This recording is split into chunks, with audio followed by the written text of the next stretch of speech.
Kasi kailangan pangalagaan natin yung spiritual natin. At isa pang nag-remind sa akin kanina,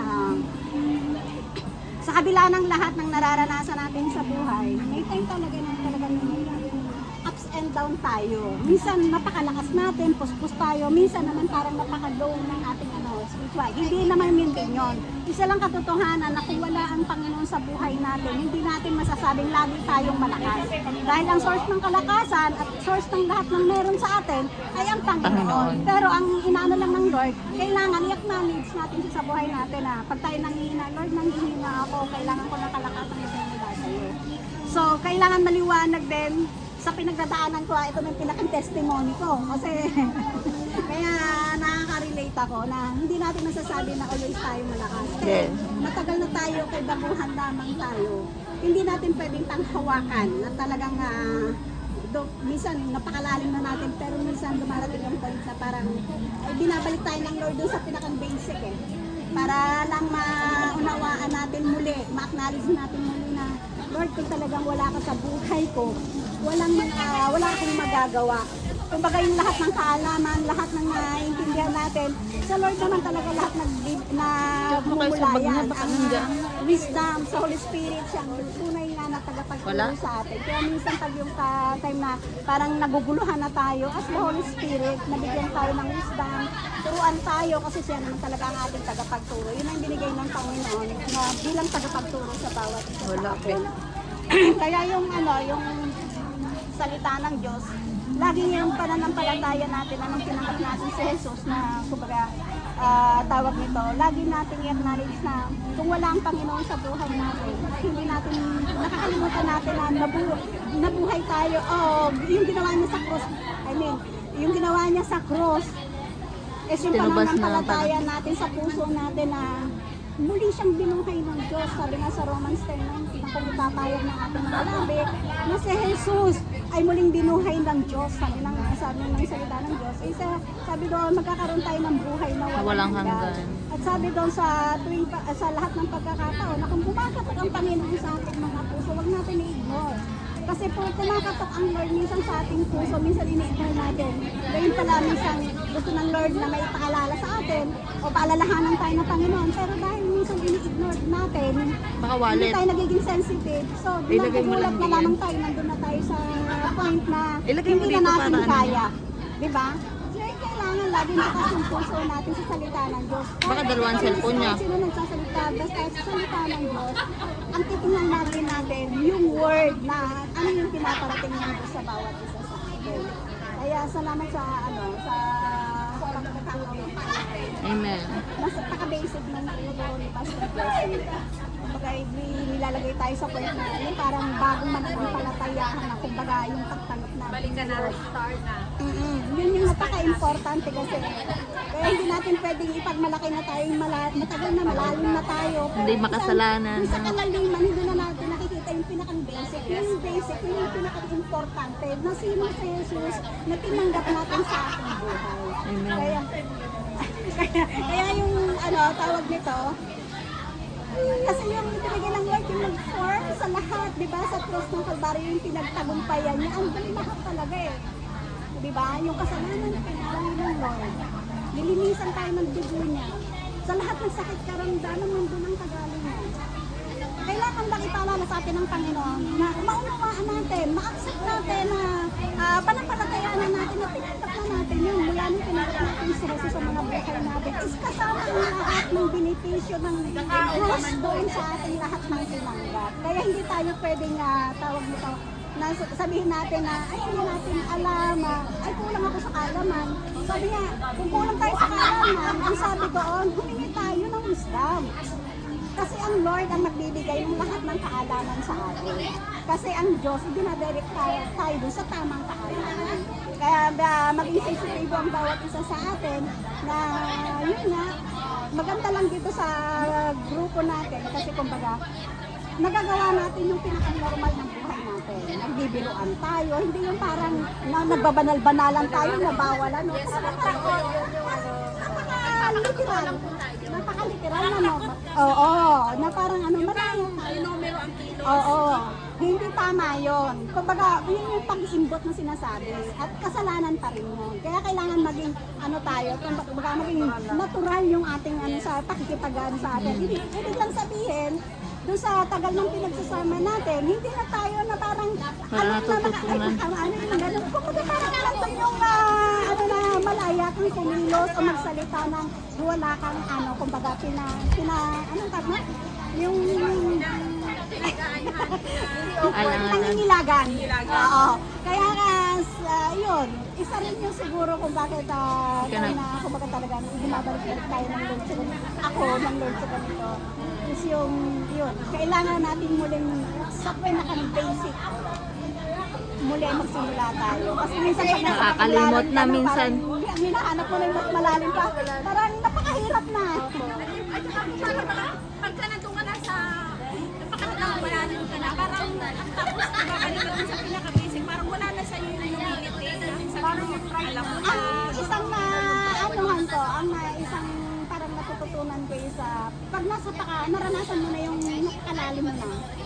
Kumbaga parang hindi mo na ma-appreciate yung yung pinakasimpleng bagay na kumbaga parang wala kang mga tawag nito wala kang contentment.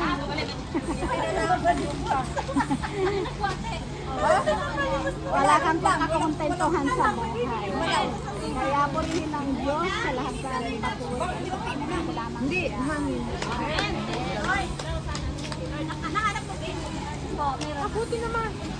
Saan nakalagay? Nakapaming lang. Si Julia. Asing kitang-kita? Baka hindi naman ako dito yung ano eh. Pero kung kabayan ako. Ano ang nagbigay linaw sa'yo sa ating napanood? Bakit kailangan access? Ano yung nagrema sa puso?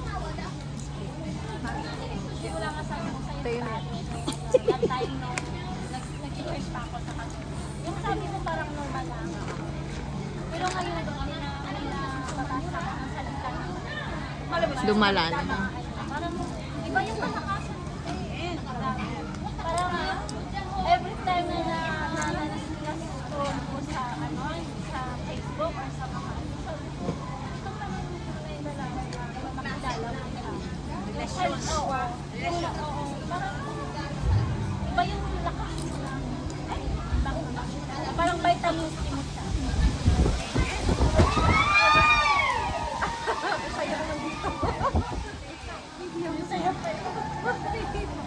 Pag nakatuon tayo doon sa salita ng Diyos, kahit anong kaguluhan sa kapaligiran natin, hindi tayo apektado.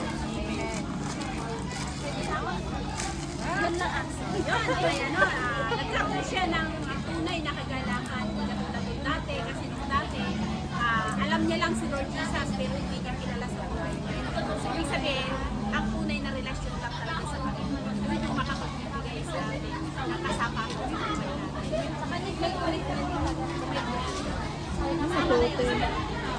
Hindi lang pala sa relasyon, yung relasyon sa boyfriend or sa asawa. Relasyon sa Lord. Kasi kung sa kanya talaga kasi na hindi napipit. Sa kanya. Order mo.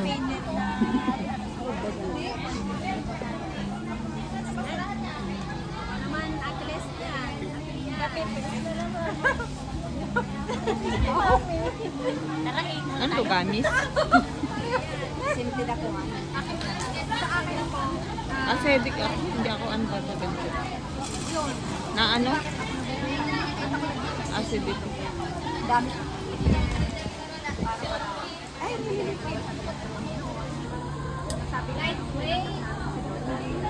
Basta, natatapos. Kasi yun yung, yun yung God's part. Pamag. Ano naman yung part natin? Sabi nga, hindi natin makikita sa mga material na bagay. Ang tao kasi, kung hindi pa, wala pa sa Panginoon, hindi niya pa nakikilala si Lord. Emptiness nasa puso. Kulang. Hindi natin hinahanap yung kaligayahan sa religion, sa mga material na bagay, sa relasyon. Pero si Lord lang talaga bigay naman sa amin. Yun yung purpose bakit tayo nabubuhay. Para magbigay tayo ng kaligayahan. Hindi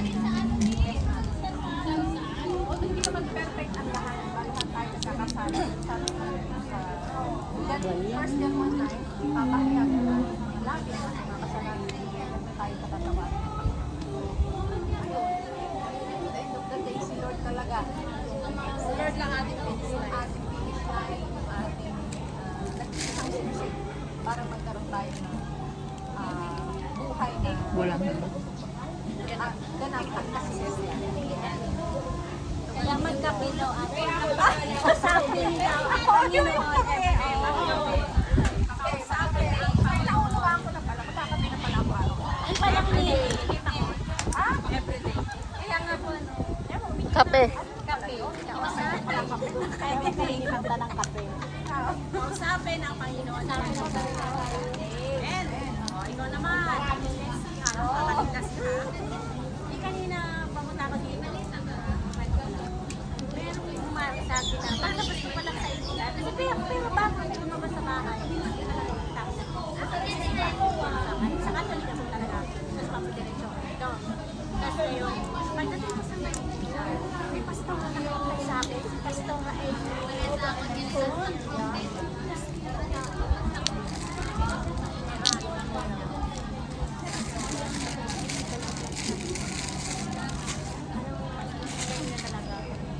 parang masama ano ko ba? Hindi ako kasi nagpakain pa ako ng aso. Ano yan? Stress? Sabi ko talaga, Pulang-pula naman. kasi ba talaga kahit basta magsipa. Ito nag-order ko.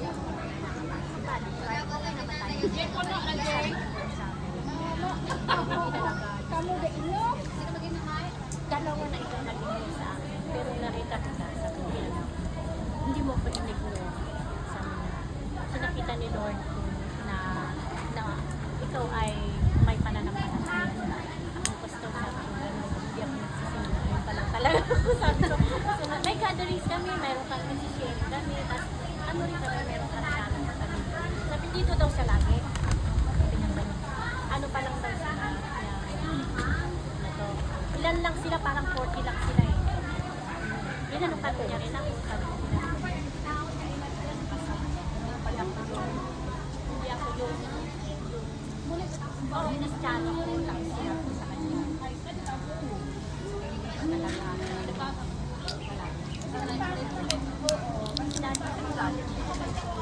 Pero yung sinasabi na ano yung ano ni Lord sa akin na sabihin sa inaral natin sa pastor.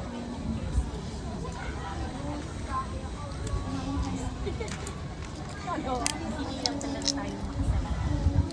Talagang tayo. Simula pa lang namin natin yan. Kala ko ako ang Literal na tayo makasalanan. Kaya pala amoy ka ng amoy. Itong ginagawa natin. Talikod yung may paa na amoy maasim na. Hindi, unti-unti, kumbaga, hindi man natin maibalik yung babayaran. Unti-unti natin babayaran ng ano kay Lord. Maalala natin siya, gagawin natin siya. Alam mo, sa totoo lang, pagka hindi ako punta dito, Paano daw mo parang ano, katulad kanina, tanggap si Hito sa iyong buhay. parang hinahanap ko na rin yung ganito. Hinahanap ko na parang may kulang naman. May sobra ako nga, may sobrang kala mo yung ano, yung alam mo yung kulang na kulang yung ito, dahil siyempre, di ba? Hindi ako talaga kulang.